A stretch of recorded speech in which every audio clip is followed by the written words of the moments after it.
In this video, I'm going to share with you 3 major changes to credit reports and credit scores that you must know about in 2025. Now, not knowing about these major changes can be detrimental to your credit score. But on the flip side, if you know about these changes, you will know how to move accordingly with these new changes in the credit system. Now, the first major change took effect January 7th, 2025. This is when the CFPB had blocked all medical collections off of credit reports. Now, prior to that, in 2024, there was a blockage of medical collections that was under $500. Now, with this major blockage of medical collections, the average American should see an increase in their credit score by 20 points on average, because 1 out of 3 Americans have a medical collection debt. Now, with them passing this rule, January 7th, 2025, the downside of that, it takes 60 days for it to be finalized as a permanent ruling and for it to be in effect. So that will be around the beginning of April.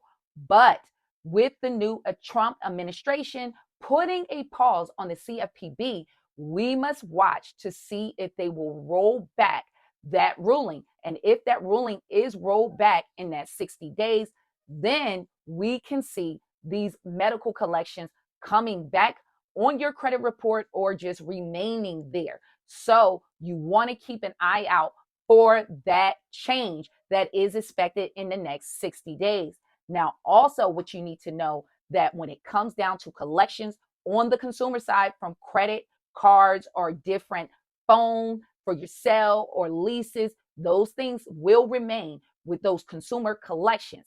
But if you need help removing this, I have one of my users, Greg, that was able to remove his collection within the first 12 days of joining the elite credit system with my AI software and coaching. So there is still ways and options that you can take to remove those consumer debts. Now, the issue with the Trump administration and the CFPB lies in with the banks and also with the tech industry, aka Elon Musk. Now, both of these sides, it can be a positive or a negative flip. And let me explain why. If you don't know, when you look at Elon Musk and his origins to his wealth started with PayPal. He was a co-founder. Now, at that time, when he started it, it was known as X.com.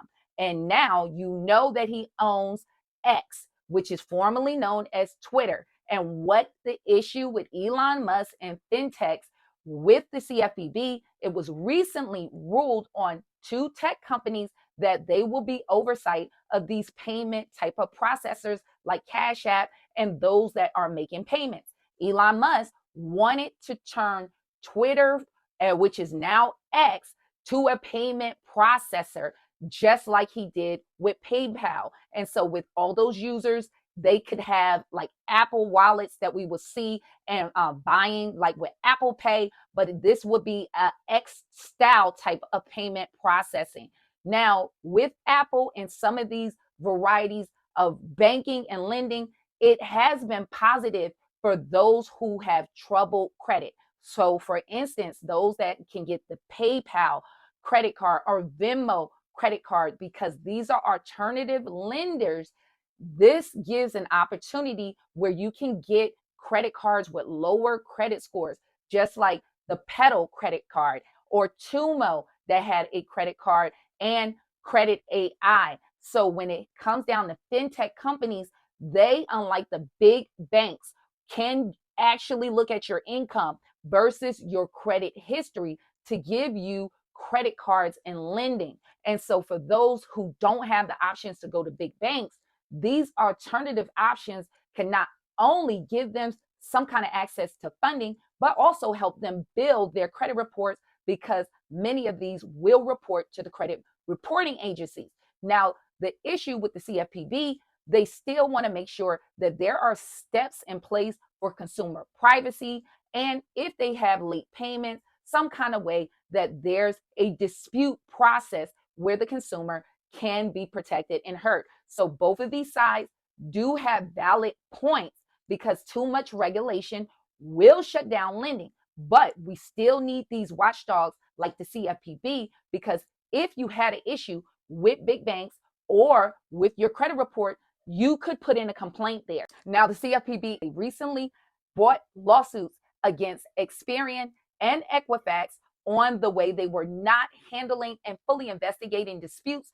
And also, they went after banking institutions for charging hidden junk fees against consumers. And just as I mentioned, Elon Musk and other fintech companies giving alternative financing and lending for those with subprime credit to help build their credit score moves me to my second big change for 2025.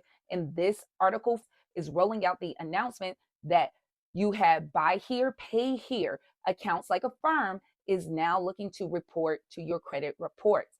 Now, with this can go both ways also, because these accounts for many people who cannot qualify for credit, you'll see even with airline tickets now, you can use a firm to actually make payments over time for those airline accounts. And you can use this with other shopping. So with a firm now reporting these payments, a lot of people have these accounts and have been paying timely, and that can be positive payment history on your credit reports. So that is excellent news. But the downside to that is if you are not making payments on time for those type of accounts, it may reflect negatively on your credit reports. And you want to make sure you don't let those accounts go into default if they're now looking to report to the major credit bureaus. Another big thing with these kind of accounts that people don't think about, it's like a ghost account. So even if you have good credit and you want to use those accounts not to show up on your credit report so you can qualify for larger loans, and then lenders don't even know those accounts exist. So it gives you another form of lending that is not shown and off the books. So that can help you qualify for more. Now with these accounts now showing on your credit reports, that can decrease now what you can qualify for, a loan, a car, or even a home, because now those debts are showing up on your credit report to reduce what you can qualify to lend for. And just like the changes with the buy here, pay here credit reporting status, there's been the third big major change, and that was in the mortgage industry with Fannie Mae and Freddie Mac announcing that in 2025, they're going to use alternative credit score to qualify you for mortgages. Now, with that announcement that they made in 2024, that would enable home buyers to be able to get more qualification for homes. Now, with that government program, that is what they're designed for.